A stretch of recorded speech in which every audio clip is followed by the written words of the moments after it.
Chemistry का chapter halo alkane और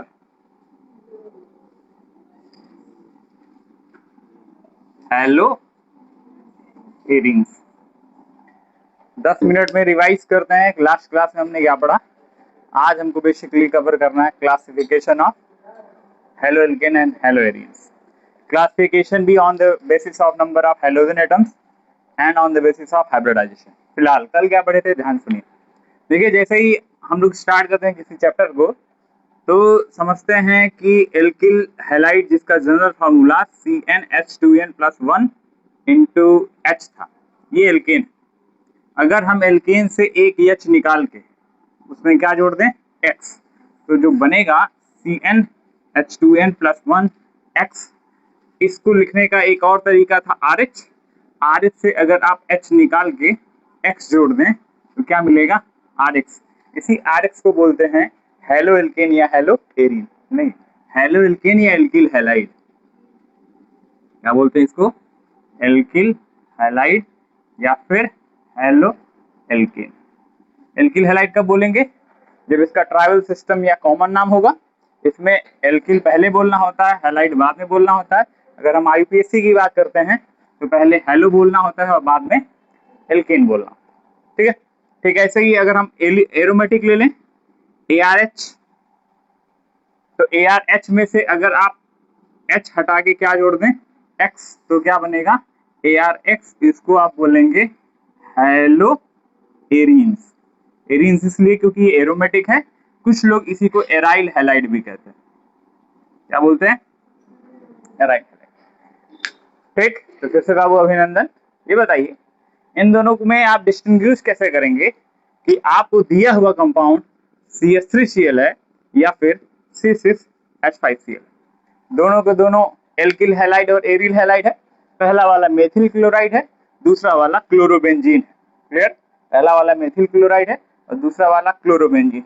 अगर आपको लैब में दोनों ये केमिकल दे दिया जाए, आप कैसे पता करेंगे कि कौन सा एल्किल हैलाइड है और कौन सा एरिल हैलाइड है।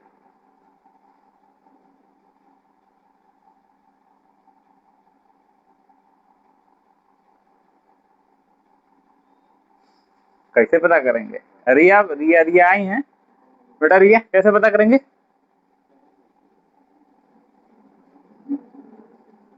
एक में बेंजीन होगा, एक में C6H5 है, एक में बेंजीन होगा। तो जिसमें बेंजीन होगा वो एरिल हैलाइड है और जिसमें बेंजीन नहीं होगा वो एल्किल हैलाइड है। क्यों बेटा, यही तरीका है। टेस्ट करेंगे, कौन सा टेस्ट करेंगे, silver nitrate test, AgNO3 test. पीछे भी बताया था, याद रखिएगा भाई।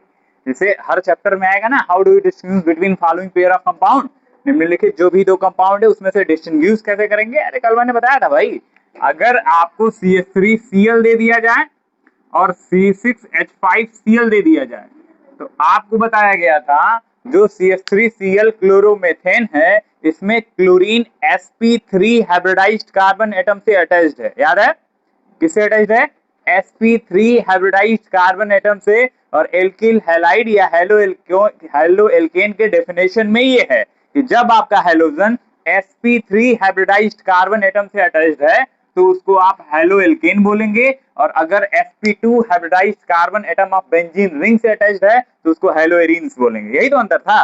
इसका मतलब है कि आप जहां पे क्लोरीन अटैच किए हैं वो sp3 हाइब्रिडाइज्ड है, आप जहां पे क्लोरीन अटैच किए हैं वो sp2। सबको पता भी होगा बेंजीन के सारे कार्बन का हाइब्रिडेशन क्या होता है, sp2। ये तो पता ही है, बेंजीन का सारा कार्बन डबली बॉन्डेड है, उसमें अल्टरनेट सिंगल डबल बॉन्ड है, सारा डबल बॉन्ड है, सारा sp2 हाइब्रिडाइज्ड कार्बन एटम है। आप बताइए अगर sp3 हाइब्रिडाइज्ड कार्बन है और sp2, s कैरेक्टर कितना होगा, इसमें s कैरेक्टर मिलेगा केवल 20।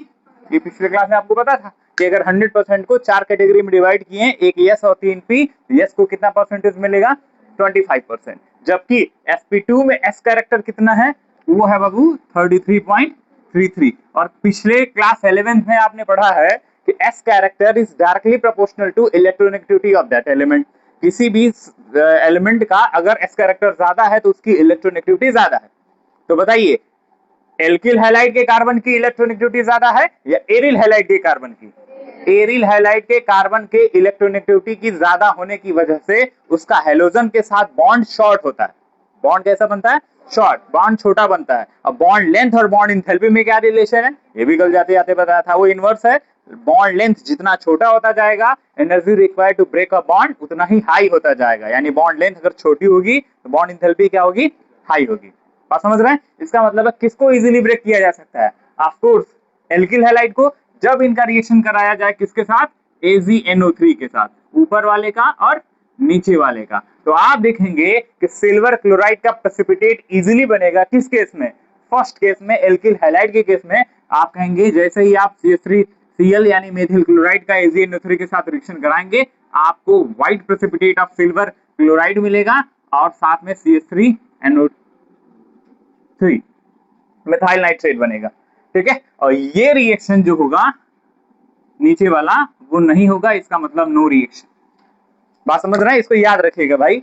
अगर आपसे पूछे एल्किल हैलाइड और एरिल हैलाइड में एक टेस्ट बताइए 1 मार्क्स में कि कैसे आप डिस्टिंग्विश करेंगे कि दिया गया कंपाउंड एल्किल हैलाइड है कि एरिल हैलाइड है, आप बोलने वाले हैं silver nitrate test. Silver nitrate का रिएक्शन कराएंगे तो जिसमें sp3 हाइब्रिडाइजेशन है, जिसमें बॉन्ड लॉन्ग है, जिसमें बॉन्ड इजीली ब्रेक होगा, वो रिएक्शन फास्ट करेगा सिल्वर क्लोराइड का व्हाइट प्रेसिपिटेट। कल मैंने भी बताया था कि अगर क्लोराइड के साथ है तो व्हाइट प्रेसिपिटेट, ब्रोमाइड के साथ है तो क्रीम, और अगर आयोडाइड है तो येलो कलर का प्रेसिपिटेट मिलेगा। हालांकि किसी कलर का मिले प्रेसिपिटेट मिलेगा तो आप समझ जाएंगे एल्किल हैलाइड है, नहीं मिलेगा तो क्या है, वो एरिल हैलाइड है। इसमें कहीं कोई दिक्कत नहीं है। ये सबको पता हो चल गया कि एल्किल हैलाइड का जो जनरल फार्मूला है वो या तो RX बोलेंगे या तो CnH2n+1 X बोलेंगे। यहाँ पे X क्या है, जहाँ पे X हैलोजन है, हैलोजन गिनती में 6 होते हैं, एक तो रेडियो एक्टिव है, फिर 5 लेते हैं, कौन कौन सा, फ्लोरो, क्लोरो, ब्रोमो, आयोडो और एस्टेटीन। एस्टेटीन की भी बात नहीं करते हैं। तो 4 हैलोजन फेमस हैं, फ्लोरीन, क्लोरीन, ब्रोमीन, आयोडीन।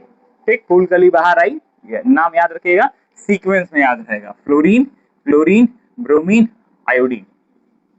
इन्हीं के बारे में हमको इस चैप्टर में पढ़ना है। ठीक है, पीएच क्या बेटा, पीएच क्या करें, पीएच बेटा फेनिल होता है, अभी आगे आएगा वो भी। अच्छा, इसके बाद क्या पढ़े थे, इसके बाद आप पढ़े थे एप्लीकेशन। बताइए एल्किल हैलाइड एरिल हैलाइड का एप्लीकेशन क्या है, क्यों जरूरत है इसकी। तो इसके लिए मैंने 2 वर्ड बोला था, पहले तो clinically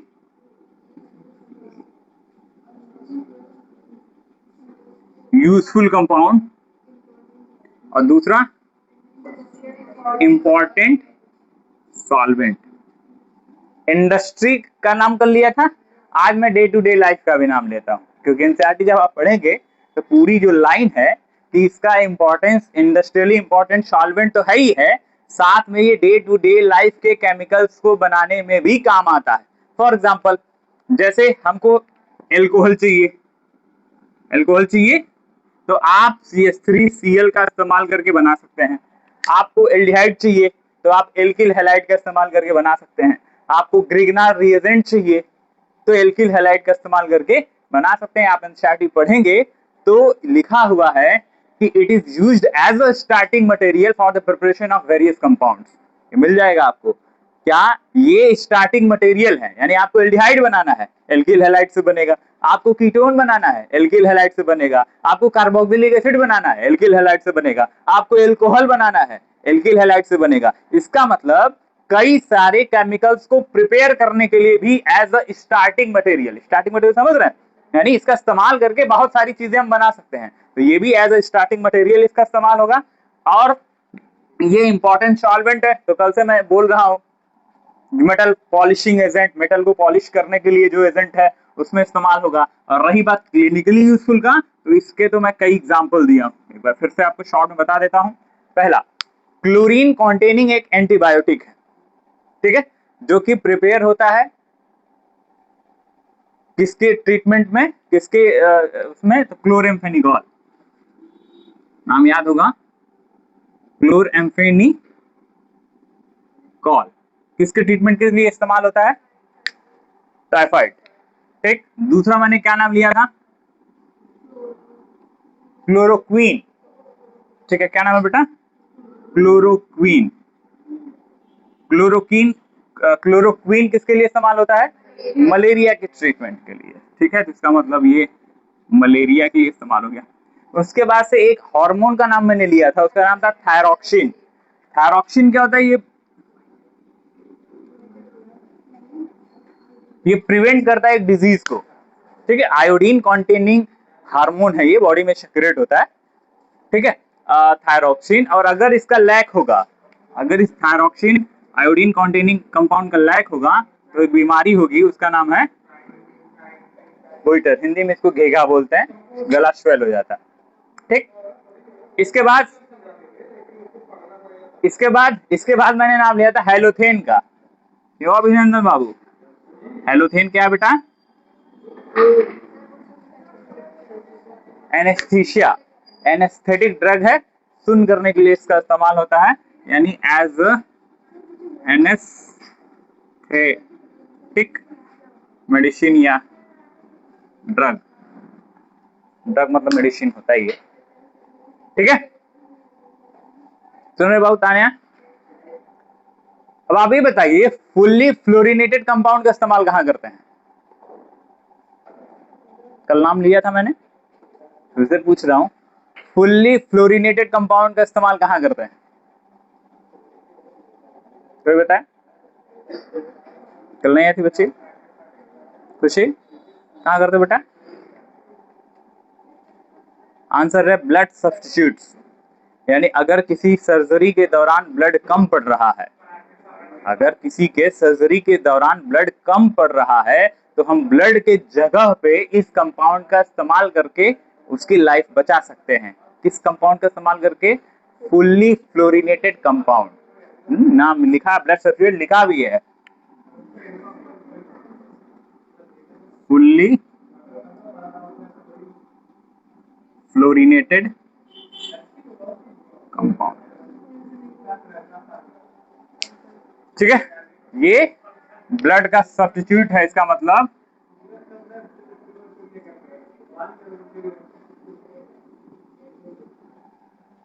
blood substitute in surgery. Surgery के समय ऐसा होता है बेटा कि सर्जरी करते समय ब्लड मैच नहीं कर रहा है, या ब्लड हमको चाहिए लेकिन ब्लड मिल नहीं रहा है, उस रेयर सिचुएशन में हम फ्लोरिनेटेड कंपाउंड का इस्तेमाल कर सकते हैं उस पर्सन की जान बचाने के लिए। बाद में ब्लड आएगा तो ठीक है, चढ़ाते रहेंगे, लेकिन इंस्टेंट सर्जरी के दौरान अगर ब्लड लॉस है, ब्लड की कमी है, तो ये फ्लोरिनेटेड कंपाउंड उसको उसकी जान बचा लेंगे। फुली मतलब होता है कि सारे के सारे हाइड्रोजन को हटा के, कहाँ पे हम हाइड्रोजन हटा के वहां पे क्या लगा लें? फ्लोरीन लगा लें। कल के क्लास में शायद इसका नाम मैंने कम इंपॉर्टेंट के साथ साथ लिया है, कम इंपॉर्टेंस के साथ लिया है, इसलिए आपको याद नहीं है, लेकिन हाँ याद रखिएगा कि ब्लड सब्स्टिट्यूएंट है, ब्लड सब्स्टिट्यूट्स है, जो कि सर्जरी के दौरान इसका इस्तेमाल होता है। बाकी हेलोथेन समझी गए, थायरॉक्सिन आपको पता ही पता है, क्लोरोक्वीन और क्लोरामफेनिकॉल का नाम जरूर याद रखिएगा, क्योंकि दो ऐसे सब्सटेंस हैं, ये दो ऐसे मतलब मेडिसिन है जो टाइफाइड और मलेरिया जैसे दो डिजीज के लिए इस्तेमाल होते हैं। दोनों के दोनों काफी जानलेवा है। टाइफाइड लंबे समय तक, मलेरिया होता है एनाफिलीज, नाम सुने ही होंगे, मॉस्किटो होता है जिसकी वजह से ये फैलता है, ठीक है। हाँ, फीमेलें आतंक मचाती हैं, मेल तो बेचारे भले होते हैं। तो ये तो रहा भाई कुछ मेडिसिन। अब इसके अलावा भी मैंने कल दो नाम लिया था, पूछिए क्या? एक डेटॉल और दूसरा डीडीटी। एक डेटॉल, दूसरा डीडीटी। डेटॉल में मैंने कहा था उसमें भी क्लोरीन है, उसका नाम है क्लोरोजाइलिनॉल, ठीक है। क्लोरोजाइलिनॉल, जाइलिन और जाइनिलॉन से आप अगले चैप्टर में अवेयर होंगे। इन क्लोरो तो याद रखिएगा, मतलब डेटॉल में भी जो एंटीसेप्टिक क्वालिटी है वो due to presence of chlorine है। और दूसरा मैंने नाम लिया था डीडीटी, जाते जाते इसका स्ट्रक्चर भी बनाया था, वो था para para dash die chloro diphenyl trichloro ethane. Last तक जाते जाते सबके जुबान पे रहेगा। यूएसए में ये केमिकल बैन है due to its toxic effect, लेकिन इंडिया जैसे डेवलपिंग कंट्री में आज भी हम लोग इसका बहुत प्रॉपर इस्तेमाल कर रहे हैं। भाई जो भी है समस्या, ठीक है। तो डीडीटी के बारे में और कल एक और ना मैंने नाम लिया था, वो था सीएफसी, याद है? क्लोरोफ्लोरोकार्बन कहाँ मिलेगा? एयर कंडीशन एसी में मिलेगा, रेफ्रिजरेटर में मिलेगा और एरोसॉल मिलेगा, फुसफुस जो हम लोग परफ्यूम इस्तेमाल करते हैं, पहले फॉग का स्मेल, फॉग का जो है ऐड आता था कि इसमें जो है हवा है क्या, ऐसा तो नहीं है। तो उसमें भी जो गैस भरी जाती है वो क्लोरोफ्लोरोकार्बन है, और क्लोरोफ्लोरोकार्बन का एब्रिविएशन या शॉर्टकट क्या होता है, CFC। तो इस लास्ट के चैप्टर में हम लोग क्लोरोफ्लोरोकार्बन के बारे में भी डिस्कस करेंगे। और ऐसी मान्यता है, ऐसा माना जाता है कि क्लोरोफ्लोरोकार्बन ही वो कंपाउंड है जो ओजोन को डिप्लीट करता है। ओजोन में जो क्षरण यानी जो होल हो रहा है उसके लिए कौन जिम्मेदार है, CFC। ठीक है, इतना तो हम लोग पढ़े थे पिछले क्लास में। आज बात करते हैं किसके बारे में, classification of halo alkanes and halo arenes. इसमें कोई दिक्कत भाई किसी को? ठीक है, नाम फिर से एक बार, chloramphenicol, chloroquine, thyroxine, halothane, fully fluorinated compound. ये क्लिनिकली यूजफुल कंपाउंड है, इंडस्ट्रियली इंपॉर्टेंट सॉल्वेंट है और इस्तेमाल होता है डे टू डे लाइफ में।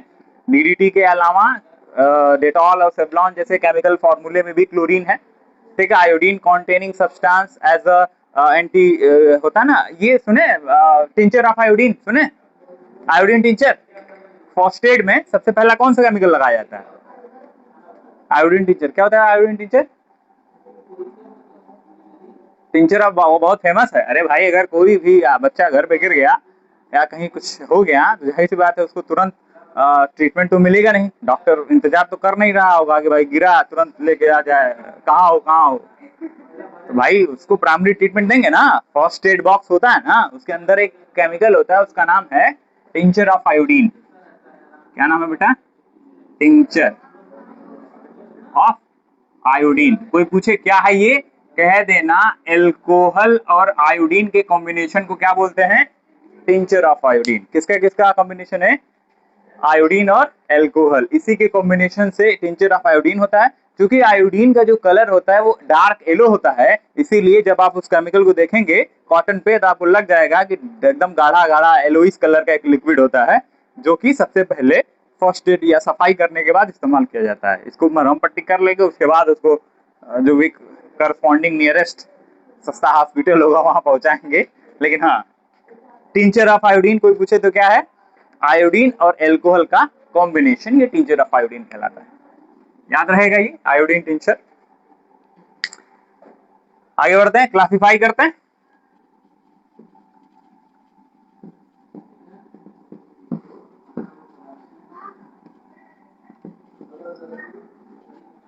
चलिए अगली रीडिंग है हमारी क्लासिफिकेशन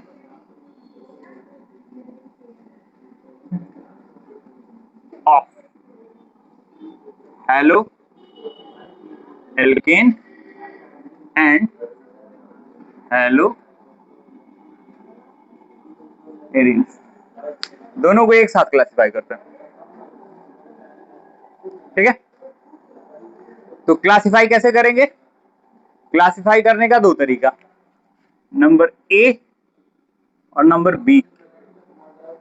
नंबर ए जो है वो on the basis of number of halogen, यानी पहला क्लासिफिकेशन होगा कि किसमें कितने हैलोजन एटम प्रेजेंट है, on the basis of number of halogen atoms.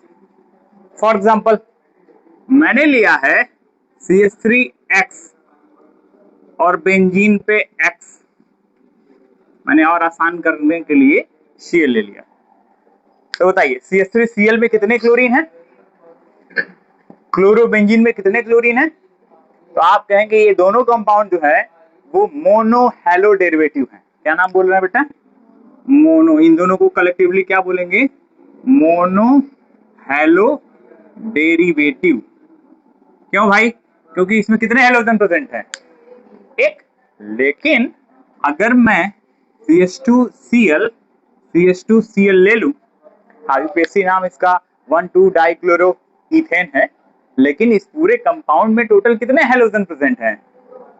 अगर मैं बेंजीन ले लूं और उसमें बैक टू बैक 2 क्लोरीन लगा लूं, तो आप इन दोनों कंपाउंड को मोनो हैलो डेरिवेटिव तो बिल्कुल नहीं कहेंगे, ये दोनों क्या है, डाई हैलो डेरिवेटिव। यानी पहला classification on the basis of number of halogen atom. अगर किसी कंपाउंड में चाहे वो एलिफेटिक हो चाहे वो एरोमेटिक हो, चाहे उसके साथ R हो चाहे उसके साथ AR हो, वन हेलोजन है, एक हेलोजन है तो मोनो हेलो डेरिवेटिव होगा, दो हेलोजन है तो डाई हेलो डेरिवेटिव है, तीन हेलोजन है तो पॉली हेलो डेरिवेटिव है। वन है तो मोनो, दो है तो डाई, तीन है तो पॉली। पॉली तीन, थ्री और मोर से शुरू हो जाता है, मतलब थ्री है, फोर है, फाइव है, मोर देन टू को क्या बोलते हैं? Poly hello derivative. इसका मतलब है इन दोनों को क्या बोलेंगे आप? Die hello derivative. अब चाहे ये एरीन्स हो जाएगा, मतलब ये एरीन है और ये एल्केन। ठीक ऐसे ही अगर मोर देन थ्री है, सॉरी मोर देन टू है तो मैंने क्लोरीन यहां भी लगा लिया, यहां भी लगा लिया, यहां भी लगा लिया। एक सिचुएशन ये है, या CH2Cl, CHCl, CH2Cl। आप बताइए क्या ये मोनो हेलो डेरिवेटिव है? एक ही कंपाउंड में कितने हेलोजन है बेटा? इसमें भी तीन। मैंने एलिफैटिक एरोमेटिक दोनों का एक साथ क्लासिफाई कर रहे हैं, जस्ट लाइक एनसीईआरटी। एनसीईआरटी में भी ऐसा ही है। तो क्या ये मोनो हेलो डेरिवेटिव्स हैं? डाई हेलो डेरिवेटिव है? एक्चुअल में ट्राई हेलो डेरिवेटिव है, लेकिन ट्राई हेलो डेरिवेटिव किसके अंदर आता है? पॉली हेलो डेरिवेटिव के। इसका मतलब यह है कि इन दोनों को कलेक्टिवली आप क्या बोलेंगे? Poly hello derivative. और पॉली में क्या आएगा? थ्री और मोर। तीन हेलोजन हो, चार हेलोजन हो, पांच हेलोजन है तो आप कह सकते हैं ठीक है भाई, उसके लिए हमने नाम रख दिया पॉली। सिंगल हेलोजन है मोनो हेलो डेरिवेटिव, टू है तो डाई हेलो डेरिवेटिव, थ्री है तो ट्राई पॉली हेलो डेरिवेटिव, चार के लिए टेट्रा, पेंटा, हेक्सा, हेप्टा, ऑक्टा, नाना, डेका आता रहेगा टाइम टू टाइम। ठीक है, इस क्लासिफिकेशन में कोई दिक्कत किसी को? समझ में आ गया? कम इंपॉर्टेंट है ये, क्योंकि समझ में आ गया। अब आगे की बात करते हैं। ये उतना जरूरी नहीं था, ये तो बहुत आसान है। ये तो नंबर ऑफ हेलोजन है यार, एक है तो मोनो हेलो डेरिवेटिव है, दो है तो डाई है, तीन है तो ट्राई है या पॉली है। इसके बाद जो क्लासिफिकेशन है वो on the basis of number of halogen नहीं है, वो on the basis of number of hybridisation of carbon है। वो भी किस कार्बन का? आपके लिए कौन सा कार्बन इंपॉर्टेंट है? आपके लिए हमेशा अल्फा कार्बन इंपॉर्टेंट है। कौन सा कार्बन इंपॉर्टेंट है? अल्फा। पूछिए अल्फा कार्बन क्या होता है? क्या होता है तानिया? जो अंडर कंसिडरेशन है। अगर हमारे पास एल्कोहल है तो OH containing carbon alpha carbon है। अगर हमारे पास एल्डिहाइड है तो CHO का कार्बन ही अल्फा कार्बन है। हमारे पास कार्बोक्सिलिक है तो COOH का कार्बन ही अल्फा कार्बन है। अगर हमारे पास क्लोरोबेंजीन है तो क्लोरीन कंटेनिंग कार्बन, यानी वो कार्बन जो फंक्शनल ग्रुप कंटेन करता हो या खुद फंक्शनल ग्रुप होता हो, वो कार्बन जो या तो फंक्शनल ग्रुप कंटेन करता हो या खुद अपने आप में फंक्शनल ग्रुप होता हो, उसी कार्बन को क्या बोलते हैं? Alpha carbon. और यही कार्बन अंडर कंसिडरेशन होता है। ठीक है, तो अगला क्लासिफिकेशन पढ़ते हैं on the basis of hybridization. यहां तक ठीक है? हटाया जाए इसको। सब एनसीईआरटी में सीक्वेंस में है। पढ़ने के बाद कभी गलती से किताब खुलेगी तो आपको लगेगा किताब ना ही खुले तो अच्छा है। सब ठीक ही है, सब पढ़ा लग रहा है। देखा जाए दूसरा क्लासिफिकेशन।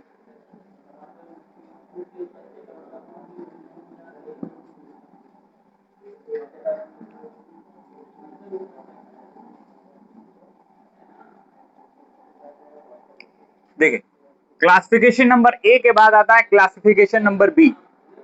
इस बार हम क्लासिफाई करते हैं कैसे बच्चा? On the basis of hybridisation.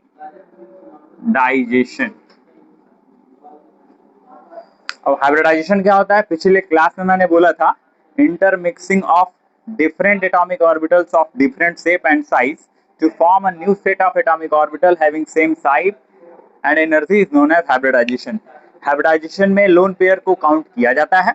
Hybridization can be classified into further 6 categories. पहला है sp hybridization जिसका स्ट्रक्चर लीनियर है।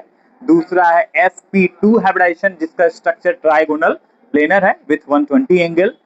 तीसरा हाइब्रिडाइजेशन sp3 होता है जिसको आप टेट्राहेड्रल बोलते हैं with angle 109.5 degree. Next hybridization जो है sp3d है। sp3d है जैसा कि PCl5 में होता है, इसमें ट्राइगोनल बाइपिरामिडल है। और उसके बाद जो है sp3d2 है, उसका स्ट्रक्चर है ऑक्टाहेड्रल या स्क्वायर बाइपिरामिडल। इसका मतलब टोटल 5 मैंने नाम लिया और एक और है, वो है ClF7। पिछले क्लास में मैंने बताया था, उसको पेंटागोनल बाइपिरामिडल कहते हैं। ये टोटल 6 टाइप का हाइब्रिडाइजेशन हुआ।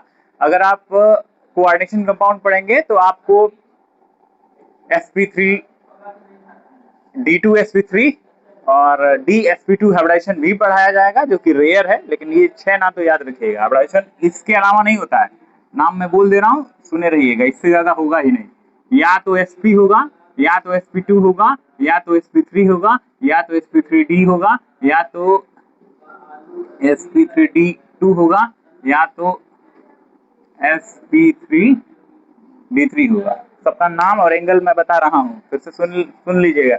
sp जो है वो लीनियर है विथ 180 एंगल। sp2 जो है वो ट्राइगोनल प्लेनर है विथ 120 एंगल।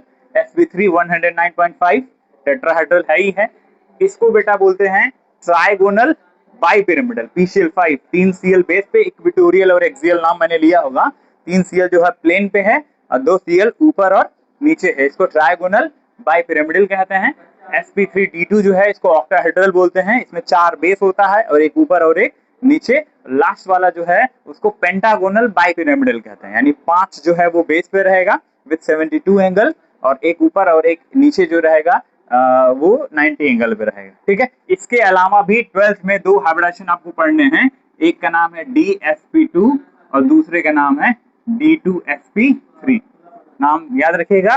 कोऑर्डिनेशन कंपाउंड अगर आप पढ़ेंगे तो आपको ये 2 नए हाइब्रिडाइजेशन मिलेंगे, जो कि उसी चैप्टर में आपको समझ आएगा।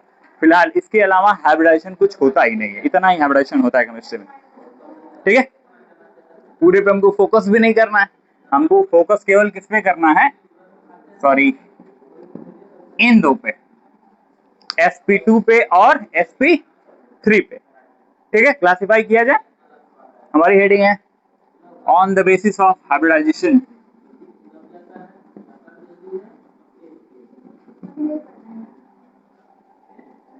क्या हुआ भाई बच्चा? इसमें केस फर्स्ट, अगर आप जिस कार्बन पे अपना हैलोजन अटैच किए हैं वो sp3 निकला, तो जिस कार्बन पे आपने अपना हैलोजन अटैच किया है वो फ्लोरो, क्लोरो, ब्रोमो, आयोडो कुछ भी हो सकता है, अगर उस कार्बन का हाइब्रिडेशन sp3 निकला तो उसको 3-4 कैटेगरी में डिवाइड करेंगे। उसमें भी नंबर फर्स्ट है, वो है एल्किल हैलाइड।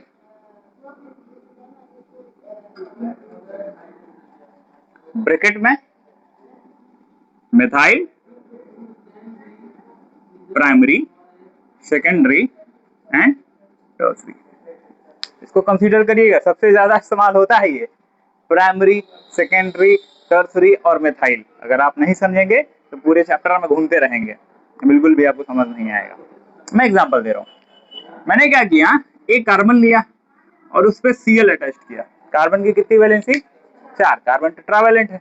एक तो मैंने हैलोजन, आप यक्स लगा सकते हैं, मैं बार बार क्लोरीन लगा रहा हूं। बचेगा कितनी वैलेंसी बच्चा? 3। मान लेते इधर भी मेथाइल, इधर भी मेथाइल, इधर भी मेथाइल, या एथाइल या एल्काइल, तीनों तरफ R लगा दिया मैंने। ठीक है, एक सिचुएशन ये है कि C है, यहां मैंने CH3, यहां मैंने CH3, यहां पे मैंने H और Cl, यहां पे मैंने CH3, यहां पे मैंने H, यहां पे मैंने H, Cl, यहां पे मैंने H, H, H, Cl। आप बता सकते हैं इसकी डिग्री क्या है?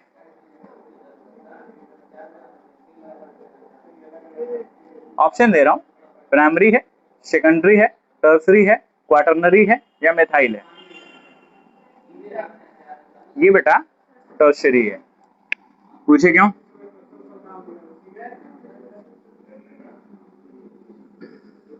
क्योंकि जिस कार्बन पे आपने क्लोरीन अटैच्ड किया है उसके साथ 3 कार्बन अटैच्ड है, मतलब ये अंडर कंसिडरेशन है, ये अल्फा है। इसके बगल में कितने कार्बन? 1, इसके बगल में 2, 3, टोटल कितने कार्बन? इसीलिए टर्सरी है। जिस कार्बन पे हमने क्लोरीन अटैच्ड किया है उसके साथ कितने कार्बन हैं, इसीलिए ये सेकेंडरी। जिस कार्बन पे क्लोरीन मैंने अटैच किया है उसके साथ कितने कार्बन है, इसीलिए ये, और जिस कार्बन पे हमने क्लोरीन अटैच किया है उसके साथ एक भी कार्बन नहीं है, लेकिन अपने आप में वो खुद कार्बन है।